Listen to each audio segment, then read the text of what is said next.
So now that you're familiar with the middle dantian, in the sense of what it is to move towards the center of the heart in kind of a fractal way, which I'll come back to, what it is to balance Xing and Ming, the ox-herding boy, the weaver girl, and all of the nuances of meaning that happen there. Given that the next thing we're going to speak to do has to do with the practice and the process, I'm just going to bring maybe a qualifying awareness into the conversation. So above the head, into the back of the neck, into the throat and face, there's a lot going on that has to do with the possibilities of practice, why we practice, why people make these kind of scrolls, why these things have been passed on for thousands of years. So we have a sense of the why. We have a sense of the how in at least the theoretical sense of what's going on in, say, the structure of the brain or different manifold layers of consciousness. There's a lot of ways to conceive of this. When we move a little bit lower or deeper into the practice, then it asks us to be more and more embodied, more in relationship with how we breathe, how we open the space in the ribs, how we articulate the diaphragm, how we articulate the perineal floor, the entire space of breathing. And the entire space of breathing as an embodied state brings us closer into our interactive capacity with thought, feeling, perception, ego, structures of identity, and things that anyone who's going to be meditating in any system of practice for more than months is going to recognize the question, who is the one meditating, comes up with some sometimes very comfortable and in fact maybe too egoically comfortable answers of who is the one meditating, wow.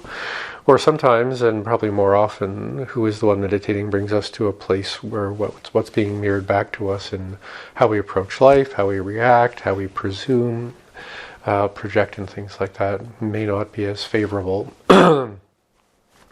Or may, you could say, bring our attention to the kind of homework we need to do. And some of that can be done in the recapitulation process if you're trained in those kinds of practices. Talked to with a therapist, worked with energetically with, say, an acupuncturist, and many other choices and opportunities. Because the transformation process, although in a way is innate and is an imminent, inevitable thing, we also, as practitioners, want a tradition, want a practice, want a process that has progress. Not because of the wanting, the clinging, the ego ascension, especially given in Taoist practice, we're returning to something that's innate. It's that we want confidence and trust, and if this is the chance we have, in the sense of liberation, enlightenment, coherent reunion with Tao, and many other ways of speaking to something. Most practitioners who are on a journey towards at least an uncovering, a rediscovering, want to know or at least trust that they're engaged in something that's going to get them there, or at least steer them in the right directions as they travel. So when we go a little bit deeper into the embodiment, into the thought, perception, feeling aspects of practice, we're guided in some ways on the difficulty and the nature of that. We're also given some fairly concise guidance in this little poem here, which has to do with the process, which I'll translate in a moment. Part of the process also has to do, if we go back to embodiment, to identifying and interacting with, and you could say refining, the 5 primary elements, the 5 organs, and 1 extra organ, your gallbladder, which I'll speak to why that's a part of this. So if we want to harmonize the soil, come back to the center, which I'll speak to in several ways, a part of that is going to be how we interact with the substrate of our physical, embodied, organic, you could say animal body nature, and that's going to be the 5 organs, 5 elements, plus that gallbladder. So we're going to speak to all of that in this video. In the final video, I'm going to speak about the simultaneous interactions, which remind us of many things that are happening throughout the scroll here. as well as what it is that is meant to be understood, or at least described, with the water wheel reversing the leakage, moving Jing in a way, changing and transforming Jing in a way throughout the circuit or orbits or perimeters of existence that we think of as, the microcosmic orbit and what's moving up and down through the body, as well as how to open some of our mysterious passes, the narrow passes of practice, what it is that Dantian Mingmen might actually be about on the felt sense aspect of our practice. So we're going to go through all of that in the next two videos. You'll see that I'm sitting down, and instead of going through the process of me pointing and talking about the scroll so much, is I'm going to be using a lot of overlaid, the Chinese character, the pinyin, or the how to say it in Chinese, and then an English translation that sort of is somewhere between the use of familiar terms and the way I would probably say it, for my students or for myself. So given that, I'm going to be relying a lot on my notes, a lot on the discernment around some characters, some nuances of the Chinese language. So for most of this video, you'll just be seeing the characters or imagery that I can put up over the screen while I'm basically going through my notes. So let's begin with this little poem here, which I often describe to as our relationship with the process.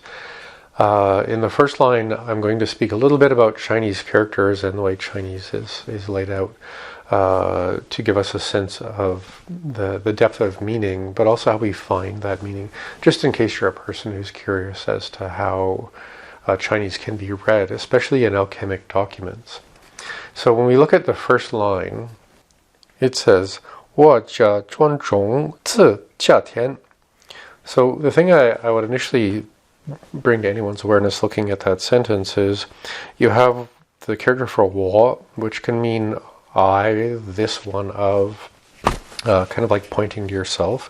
And we have the character for 自, which is indicating self, indicating one's subjective experience of being. And right after the character for I and the character for self is 家. And that character can mean a kind of cultivation, but in the context of a family lineage that's passed on. Say, for example, in the Yida Huanyuan tradition, which is the tradition that I've been brought up in.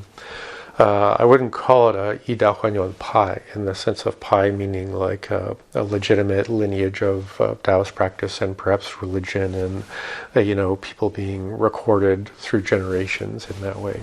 So Pai would again be like Longmen Pai, the Dragon Gate lineage, or Chuanzhen Pai, the complete reality sect or lineage. So if I was to say Yida Huanyuan Jia, which would be a family tradition that's been passed on through a family, through a practice, through a guild, like say Chinese medicine, acupuncture. So not to go too far afield with that, but when we think of 我家 and 自家, we're asking ourselves, and whoever's reading the text, assuming you were to write these characters down, there's something about how we orient ourselves through our practice as the individuated self, but also as the subjective experience of self, that's the point of what's being said.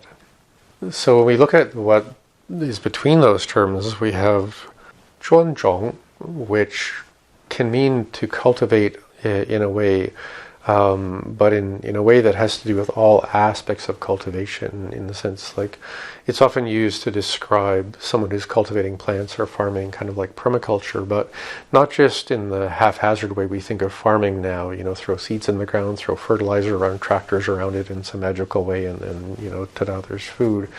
It's more about the kind of contemplative care, say a person who loves bonsai, tree art, or something would be caring for the roots, the soil, the stalk, the branches, the leaves, if there's fruits or seeds or flowers, and how the appreciation and interaction covers all aspects of cultivation. In this term, 专种, we're being asked to notice that cultivation is complete. And in fact, part of the cultivation is the cultivation of the skill of practice. And now that might seem redundant, but that's in a way where we're all starting, and in a way the thing we, I think, presume to avoid. We take cultivation, the practice of practice, to be automatic. So cultivating your practice, cultivating the craft, the art, the guild that you've been passed on from whatever lineage or teacher you're engaged in, be, the first year, let's say at least, where you're just getting good at the details. And if you don't even know what the details are yet, it might be a good idea to really formulate them, break them down, put them back together, and cultivate that skill of being skillful in the kind of practice you practice, which I know sounds redundant, but if we're going to have a conversation about the process of everything that's going on, all these simultaneous capacities of interaction, it might be a really good idea for us to engage in a hands-on relationship with the details. Which brings us to the last character in this statement, Tian, which, we can say field like, again, cultivating cabbages or carrots or corn or something, but also field in the sense of, say, quantum field or biomagnetic field, the heart torus that we all can see emanating from the heart now that we have the machines that can measure it. There's so many other ways to discern what field might mean.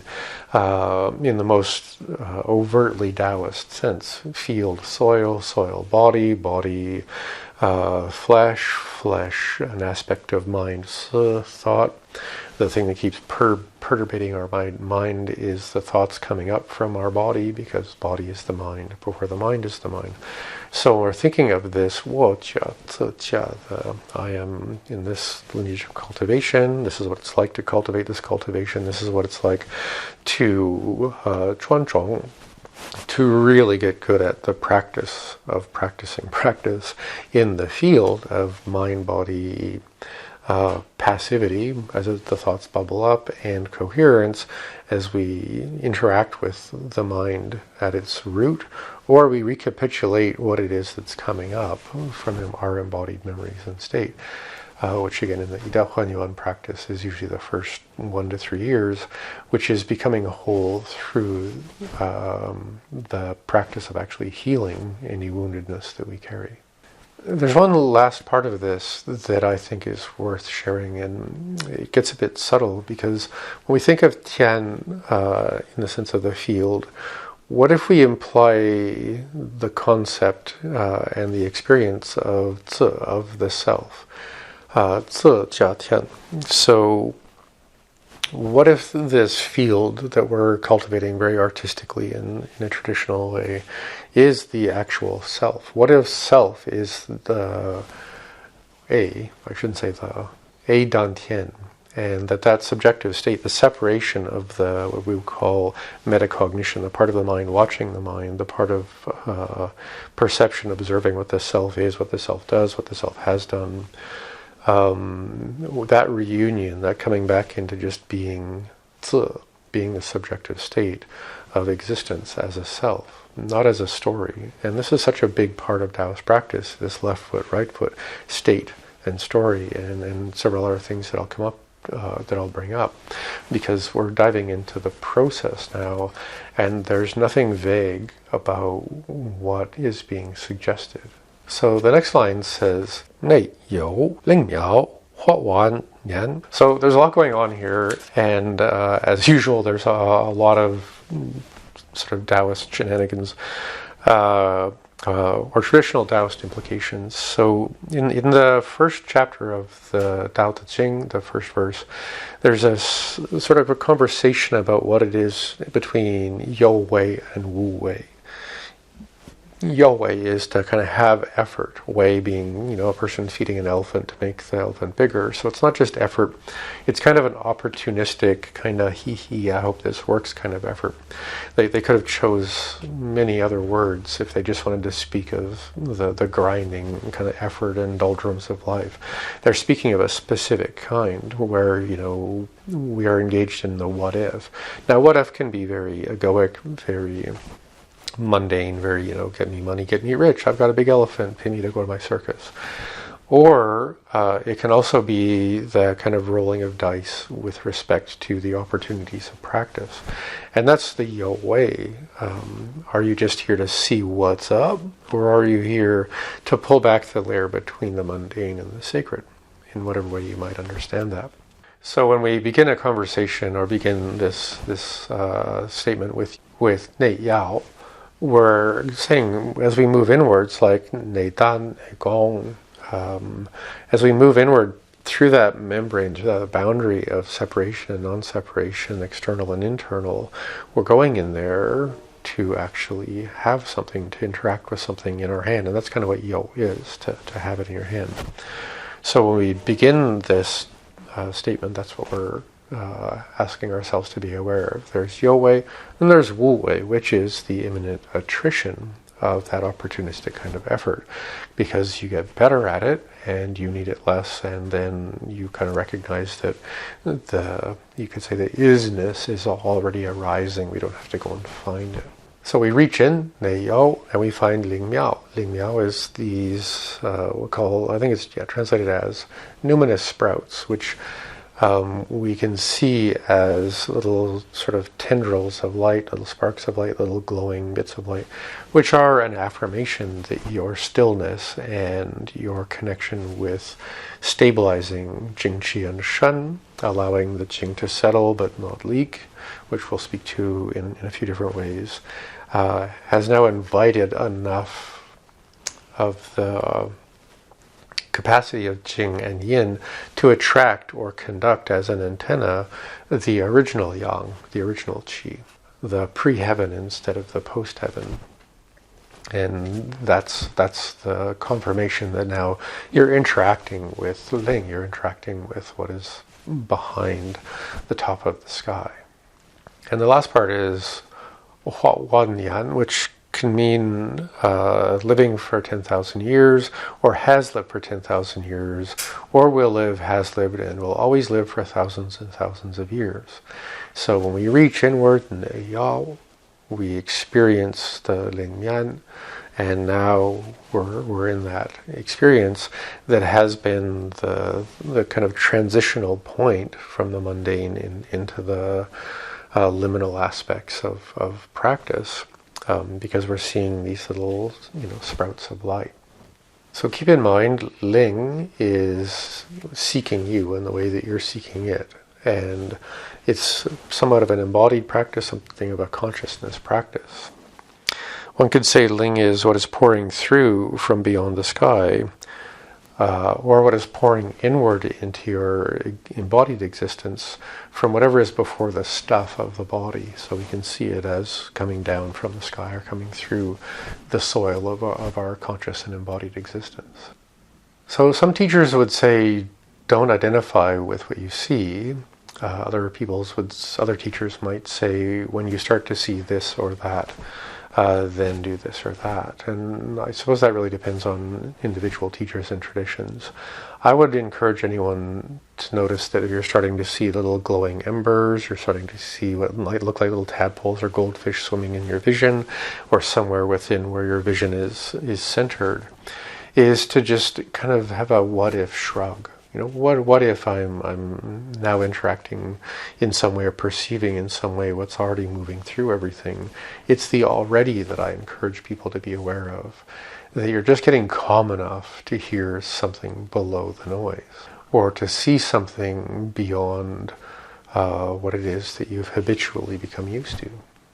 There's another invitation with this, especially in the context of Ling, the wind of heaven, the idea of things going on for thousands of years, for another 10,000 years, or it's been going on for thousands of years, as an endless river. And these are two different kind of yin and yang contexts for what is moving through, the ocean of Tao, the endless river of Tao, the numinous lights of Ling, the Ling Miao, and what's coming through as yang in a way. What if the invitation, once these perceptions start, is to actually reside with a little smile, knowing, okay, now I'm in this endless river. Now I'm within the paradigm of the thousands and thousands of years, and to reside more into the stillness, into the patience, into the comfort of, I suppose, knowing that there's nothing else to know, nothing else to do, nothing else to discover, nothing else to wait and see, and to move away from an anticipatory state. And that's going to be a theme within all of these aspects of practice. And one final thing that I would say is useful in the sense of our practice, because if we go back to this, of this Nei Yao of reaching inwards, perhaps to have something, to interact with something, is to be aware that there's a distinction between reaching in to receive what is and always has been and always will be, and reaching in to get something. So one could say it's appropriate to reach in to receive, but maybe challenging if you reach in to grasp, to hold, to have, to take. The next part says, 画色黄金色不一, which can translate as the sprouting flowers appear yellow gold, a familiar color, or the sprouting flowers resemble a yellow gold flourishing sublimation. Now, there's a few things to speak to with this that are referring to some classic literature. One of the ones that is kind of contemporary to, or I would say two that are contemporary to this scroll, one is called The Secret of the Golden Flower, Jinhua, which can mean metal flower or the color of gold. And again, this alludes to this glowing quality and color of light that we often experience in our practice when we're gazing into Dantian, or when the Lingmiao, the luminous sprouts, the sprouts of what's beyond the sky, are coming in through the stable Jing of our meditation. The Secret of the Golden Flower came out around 1688. The book that the family tradition I studied in, called Ida Huanyuan, came out in 1642. They're both in the tradition of a kind of fuji, a kind of automatic writing that's been done in China for a long time, which basically comes down to channeling when a person is possessed or interacting profoundly with a famous spirit or a person. And in, I think, both of those cases, it was Lu Dongbin, the sort of Taoist patriarch from about 1,000 years ago. And I would just encourage anyone to take that with the kind of proverbial grain of salt of anyone who is suggesting we literally believe that we're channeling an individual or, a magical being in some way. As much as we're aware that some people are going into the liminal apophatic, beyond the self state, and then calling in some way, information, capacity, guidance, and some people, you could say, are gifted at this. Some people are gifted at making a lot of money doing something like this, and then writing down what intuitions and inspirations may come up. So there is, in that period of Chinese history, Taoist history, a few books and writings that are who came into being that way, and some of them are hundreds of pages long. So they're more of I would say, a subjective treatise by an individual, perhaps surrounded by a group of other people with similar interests, trying to formulate a contemporary understanding of something, because that's what we're doing, is that we're putting it into words that mean the same thing as they may have meant a long time ago to people living today. So just something that's kind of hinted at here in this statement. Now, if we're looking at classic texts and what's being said here, there's also an allusion to the Huangting Jing, the Yellow Court Classic. And the Yellow Court Classic is, you could say, foundational to a lot of the statements and choices of terminology in the Nei Jing Tu. And one of the terms that's most commonly expressed in the Huangting Jing is this character Hua. And there's a lot of different, well, I shouldn't say a lot, there's a few different characters Hua that describe some aspect of flowering, flourishing, becoming, coming into being, manifesting, transforming, sublimating, and things like that.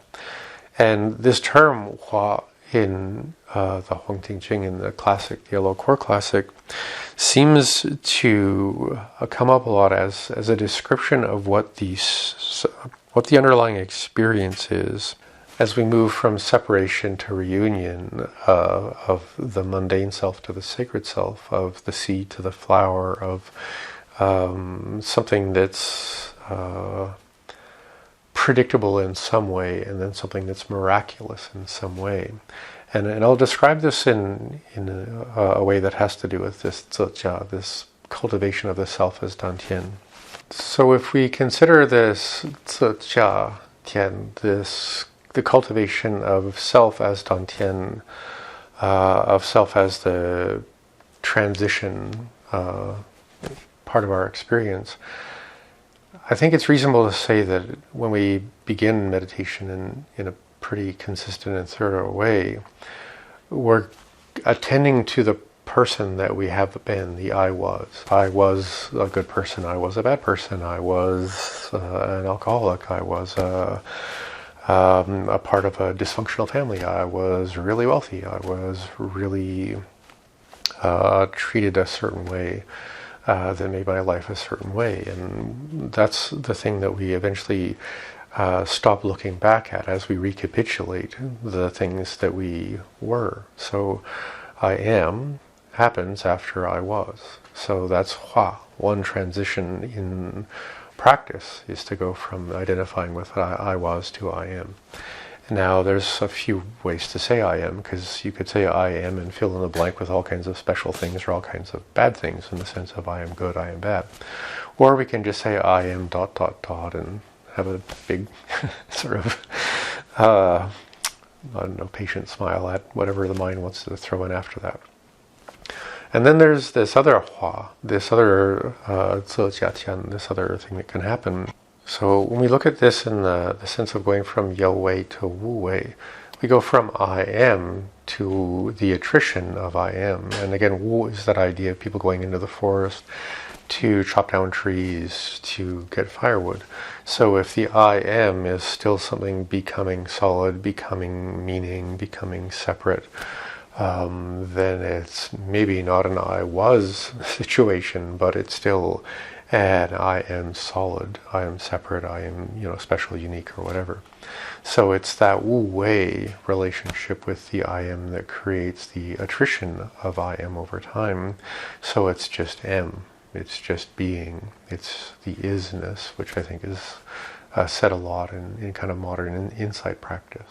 Another way that this can be said, and it's kind of a tongue-in-cheek joke, often around Zen practice we talk about entering into nothingness, beyond the mind, before the mind, and things like that.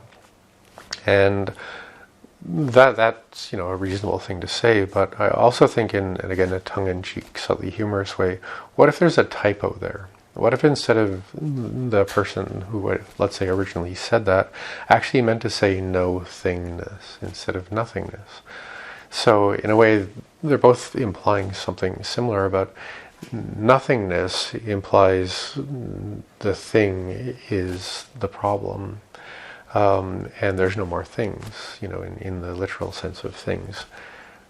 Whereas no-thingness can also suggest that everything in the universe is constantly in transformation and animate, in the sense of that Hua from the Yellow Core Classic, that we're coming back to the experience of the dynamic, transformational Tao within each heartbeat, within each movement of your fingers. So we're not looking for the absolute no things anymore, so much as that smiling affirmational remembering that you can only wiggle your fingers because the universe is wiggling its fingers. So again, we're moving our sense of reference away from something absolute to something innate of the way we experience the world. Something that allows an always presence to be the outcome instead of an answer to be the outcome. The next line says, 这如有立国切缘, which translates roughly into the seeds are like jade grains, The fruits are perfectly and unceasingly round. Now, again, when we look at some sentences or some sequences or sections of information, we're looking for things that are complementary or connected to each other. So we can think of 字 and 果, the seed and the fruit, having something to do with the rest of what's being said here. And there's something about this practice that's about what we call fractals, in the sense that no matter what we look at, it's a reflection of everything that's true in the universe at a certain scale. So people often say the way we think of molecules, or pardon me, atoms, is the way we see a solar system, which is the way we see a galaxy, which may be the way we see like the galactic tendencies within the way we observe the universe, or something like that. So the idea of a fractal is that no matter what transformation we're looking at, it's an expression of something that we can actually we can hold within the part of us that can experience something meaningful. And then there's something true to the same phenomena that's beyond our capacity to hold. So again, wu wei, in one sense. The idea of jade grains has again to do with this. What happens to Jing when you're having the Ling Miao? What happens to this cultivation of stable, still, contained, perhaps even guarded Jing that's now potent in some way and secure in some way and still in some way, and you could say money in the bank long enough in some way, that the primordial yang, the pre-heaven interactions of the universe are now coming through it. And that transformation of those yellow sprouts coming up into the way we feel the mind and body interacting with each other in profound stillness, one could say, and again we're talking about Yahweh, that the things that we can interact with and perceive and understand, what might be a thing, literally a thing to conceive, is the more often we're having those little sprouts of light, the Ling Miao, what if that's actually producing these jade grains? What if that transformation is actually transforming Jing in a way that could be sinking, that could be gathering, that could be a more dense, perhaps more refined, more potent aspect of Jing, that is the Lian Jing, the refined Jing, the refinement of Jing, that begins the process of wanting to move eastwards, which we'll talk about in a bit, in the sense of moving up the spinal column and then in transforming the brain and coming back to saliva and creating the refined orbit instead of the mundane orbit of just transformation. In the Xiantai tradition, the immortal embryo tradition, one could even say that it's the jade grains that accumulate and invite a kind of fertilization between the pre-heaven and post-heaven, yin and yang, and the reversal or inversion of yin and yang, that is the actual fertilization potential over time, which is again a relationship, not something you were ever going to do or measure in some way. That people who practice in that lineage find as the transition to actually fertilizing the embryo from a dormant waiting state to an active conscious state we call shantai. Now the gathering of all of these influences is creating a living embryo instead of a potential embryo. So when we think of the Jie Yuan, this unceasingly repeatedly yuan, these circles, the context of perfectly round. Now, again, English tends to simplify things into the easiest, use of English words. But when we think of the term chou as perfect circle, it's very similar to chou, the idea of the orbit, or the circumference, or the microcosmic orbit, or the turning circulations within the system of the body that change when everything is in perfect balance. So the perfect circle in this sense may be the refined circulation within that orbit. Another way that this is seen, and I'll see if I can find an image of this, the original description of the yin-yang diagram before it was the sort of two fish swimming around each other was actually a picture of a drop of something in water creating concentric circles, and half of the circles on one side being one color, black, and then the rest red, and then on the other side those ripples being red while the other ones are black.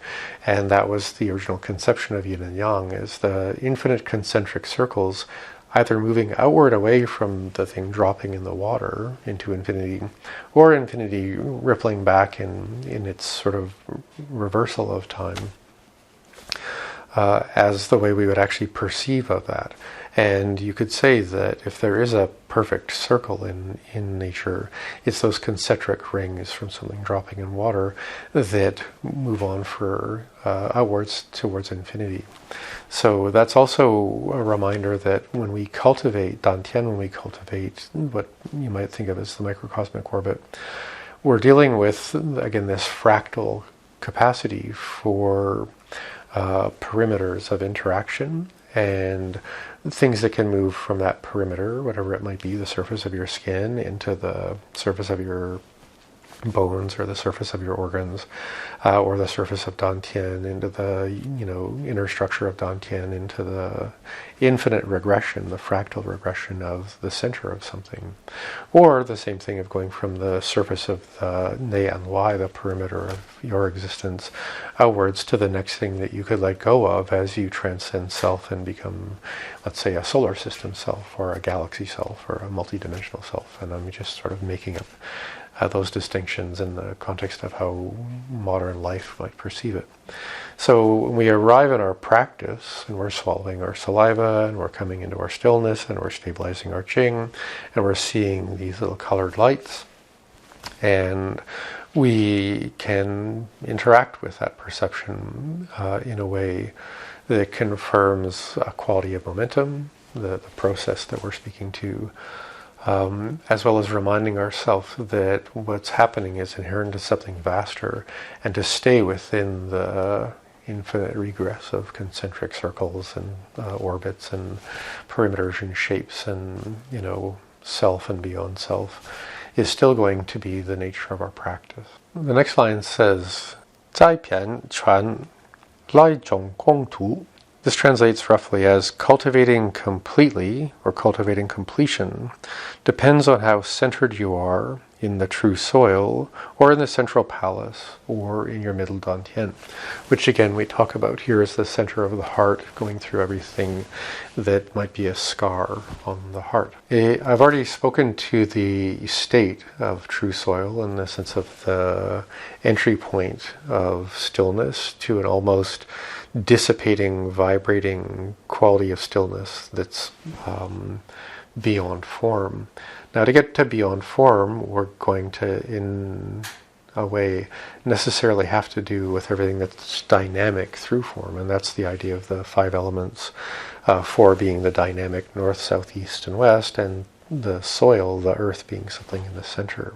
And I'll describe that in a bit more detail when we speak about the Mingmen, Dantian, and why there's four yin-yang diagrams around the idea of the correct or the upright Dantian. Because the Yida Huanyuan is a healing tradition, this is usually the time when a person is going to need to learn, if they don't already have some training, in the qi systems, the five organ systems, the five elements, if we're going to use that term, qi wounds, the recapitulation process in Qigong and Taoyin, so we can refine and recapitulate and unwind and actually deconstruct the way the mind and body are frozen together in memory. And this brings up another quality of this practice I don't think I've spoken to yet, that has to do with the Yida Huanyuan practice of recapitulation. So the term Huanyuan means to return to the source. So let's say there's a troubling memory that keeps coming up and it's holding you in a way, and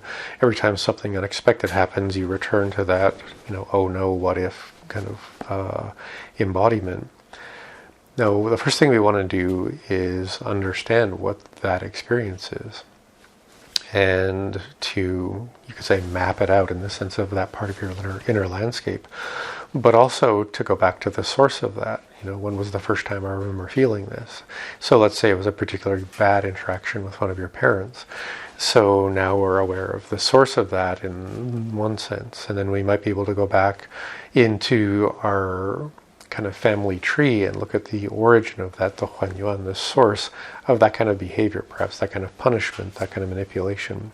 And then we could go back Huanyuan into that particular evolution of culture, and Huanyuan back into that aspect of the human dynamic, and Huanyuan, the way in which consciousness, Yo Wei and Wu Wei, is going to be kind of handling itself in the world roughly, and or immersing itself in the world as it is. And that's the idea of iterations and fractals, but also in the Huanyuan recapitulation process, is to keep going back to the source of the things that are, you could say, co-animate and creative and beneficial, as well as going back to the source of the source of the source of the confounds, the confusions, the constructs, and the woundedness, so that we have a path. And you could say they're all being described in a similar way. One way that this is also described in the Huang Tingjing, the Yellow Court Classic, is the idea of the Ting, the court. Now, a person who has the capacity to build a nice house, have a nice court or courtyard, there's something symbolic about the way that those courtyards were set up, in the sense of, you could say, feng shui. And that would be to be somewhat like the North Star, or connected to the North Star, or down here on the land, the place in which all of the 5 elements, all of the winds, the 4 winds or the 8 winds, even the wind of heaven, move through that courtyard in a perfectly coherent and balanced way, because that's where you might have meetings within your community, meetings within your family to bring things back into harmony, meetings with your ancestors if you're working in that paradigm of Taoist practice, or meeting of the one who is beyond being anyone in your Qigong practice, in your meditation practice, because that's why we have that court, that courtyard, that place to go and be in practice.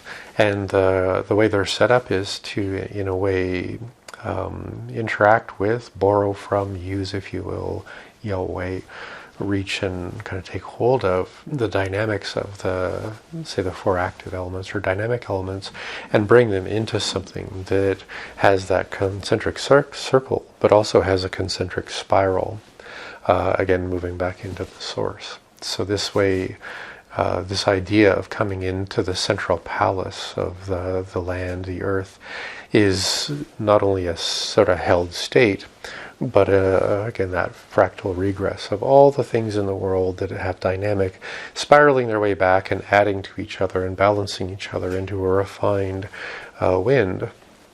Kind of like we would say the, Ling comes in through is Shen, and then spirals throughout your life as your life gets bigger and longer. But the opposite is also true in meditation. We're trying to not go back in time so much as to go below confound, confusion, dynamic, into the coherent stillness that exists in kind of the eye of the hurricane of the living world. So the next line says, Guan Gai Xu Ping Sheng Xu Quan, which can be translated as, the irrigation must wait on the spring in the upper valley, or on the needs of the spring in the upper valley. Now, this could be said another way. Only a sponge that is full of water can release drops of water. So when we interact with our practice, the idea of cultivating Jing, allowing it to be transformed, that in some way changing your cerebral spinal fluid or what's circulating through the body naturally in a way that may heal, change, refine, rejuvenate the brain in a physical way as well as an energetic, experiential way. That's a big part of what it is that we're doing, at least in the context of longevity, just living more years, having more time for our practice, as well as having a stronger, more purified antenna for what it is that we're interacting with or calling in to our spiritual experience in meditation. This also implies the perception that the saliva that is produced after this refinement process is beginning to happen becomes in some way more beneficial. So in swallowing it, you could say this you might call a very down here on the ground kind of bonky, Lego pieces moving version of the microcosmic orbit, which is something that was a very beheld part of this practice. Is an inherent understanding now. As a clinician who's done hundreds, if not more, saliva tests for people, testing their saliva for hormones, neurotransmitters, stress physiology, disease markers, and things like that, it's pretty reasonable to say your saliva is a full mirror of some way of your underlying state of distress or state of harmony. And there's quite a few different examples of this, but I'm not going to go too far into it. But you can measure changes in saliva around serotonin, dopamine, acetylcholine, and other hormones that describe the reduction of distress, going from more anticipatory high cortisol dopamine states to less like agitated states, more serotonin and more acetylcholine, which you could say dopamine and cortisol are anticipation, risk, excitement, woohoo, which is great, but not really a meditation thing. Whereas the serotonin focused rest in flow, acetylcholine in the body, in the fascia, in the rest state, in the relaxation of the tissue state. So just on the off chance that this is something that the left brain could grab onto, that yo way thing, because as a clinician I'm sometimes wondering, what if swallowing the saliva that is full of the serotonin and acetylcholine ratios of things is in fact actually a regulatory part of the practice that builds momentum, that turns the water wheel, that keeps things going. And it doesn't really matter, honestly, from a clinical point of view of whether or not we're saliving the jade dew to create, refined Qing, because of something we can measure in hormonal assessment of your saliva. It is, in a way, though, something that's going to be happening in your meditation all the time. And the more you go from a fight or flight state into a rest digest state, the more saliva you're going to be producing as you kind of migrate between those two states.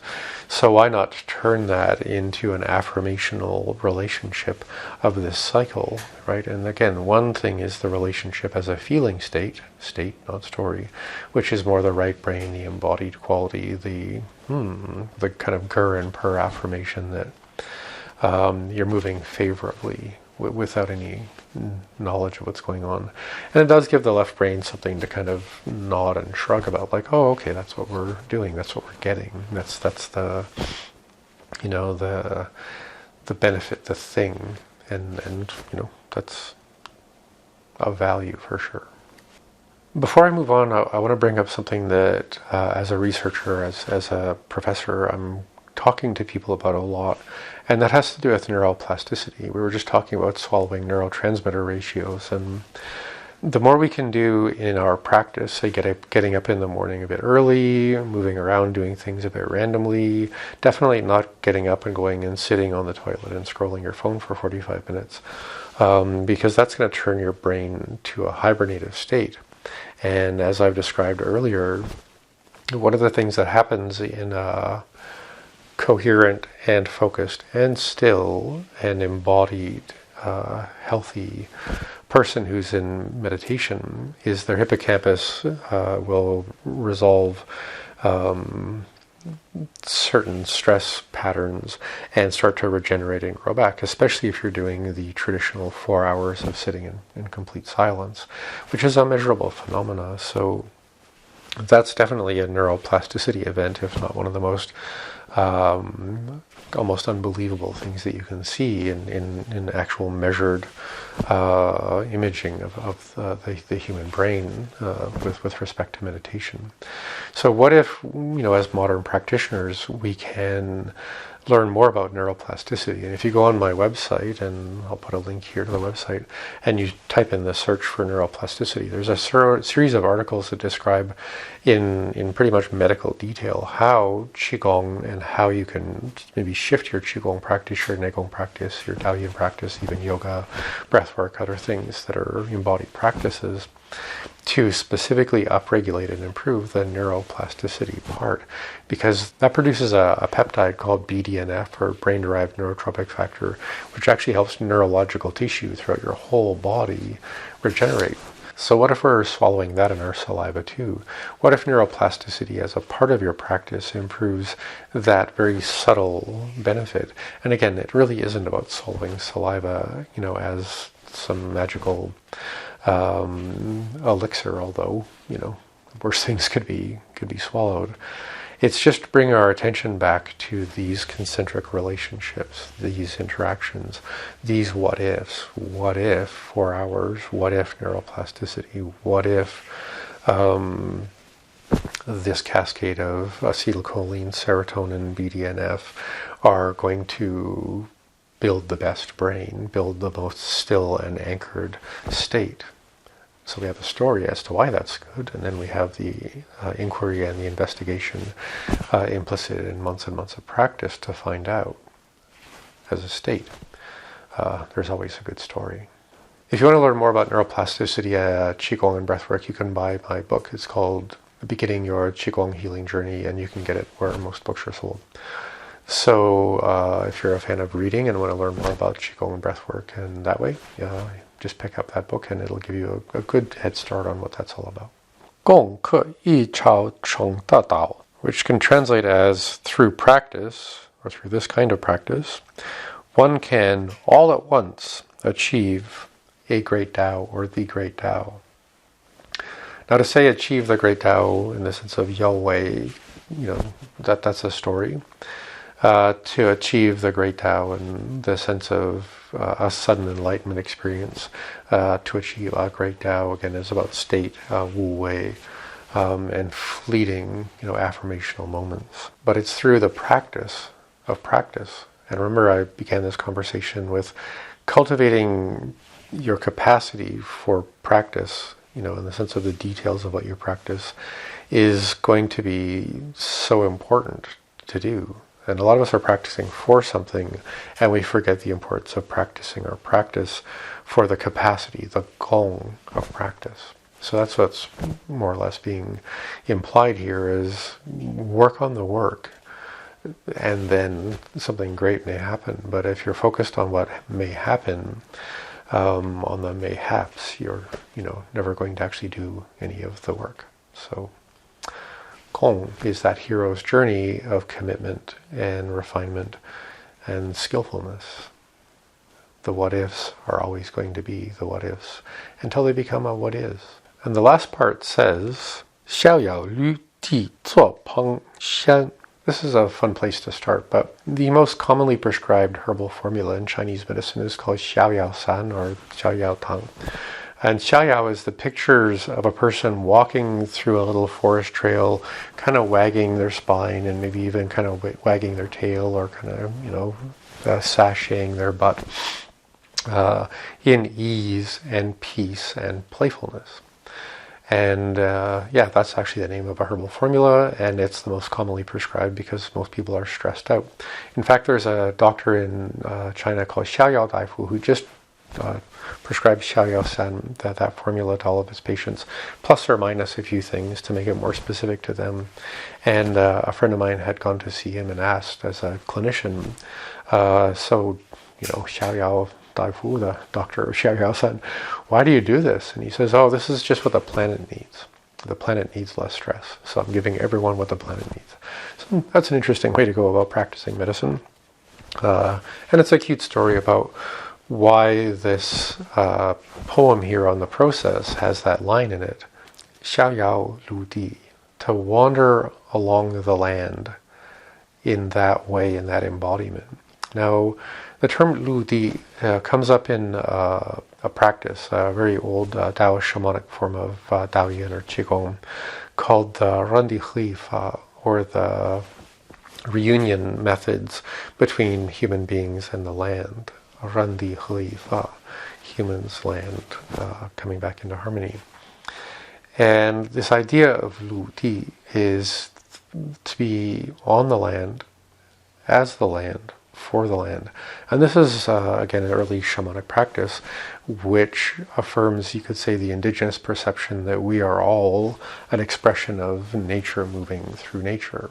We can't exist without nature, producing nature itself, as well as human beings and, all of the things that are around us and the things that we need to live. So there's a kind of humility as an attitude, a kind of non-separation connection, a kind of celebration of the sacred as a state as well as a story, to this idea of xiaoyao lu ji, to wander in complete belonging, in complete reunion with the existence we have down here on the land. And the second part, 做朋香, is to interact with our practice. And Peng is the affirmation of Peng Lai, this mountain-like island in the middle of a vast ocean, in the middle of nowhere, where all of the immortals go, where you're in the center of the universe, where everything is in a way kind of like a heaven, what some people might consider to be a Taoist paradise. Now, this isn't explicit to what's in the document, but it's something that I would say is implied in the nature of any Taoist practice that's centered on the three Dantian. Is anytime you're speaking to an interactive potential like Lu Di Cua, this interaction with on the land, as the land, for the land, that's a state of beingness, but in the sense of the soil, the body, the lower Dantian. So other things that are similar, so we have this Lu Di Cua, be embodied, be the belonging, be on the land as the land. Up here in Middle Dantian, we have the young lad polishing the mirror, which is the mind refining itself, right? The feeling experience, moving beyond, you could say, a reaction to itself. And then in the upper Dantian, we have the single grain of millet or the mud ball, or other things that allow us to reach into the primordial and receive something that's visionary, something that transcends self, but also has inherent meaning. So we have being, feeling, and meaning, lower, middle, and upper.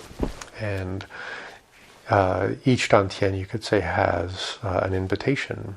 Be the embodied self, as the self, for the self, as embodiment, as being healthy, as taking care of things like sleep and food and water and exercise.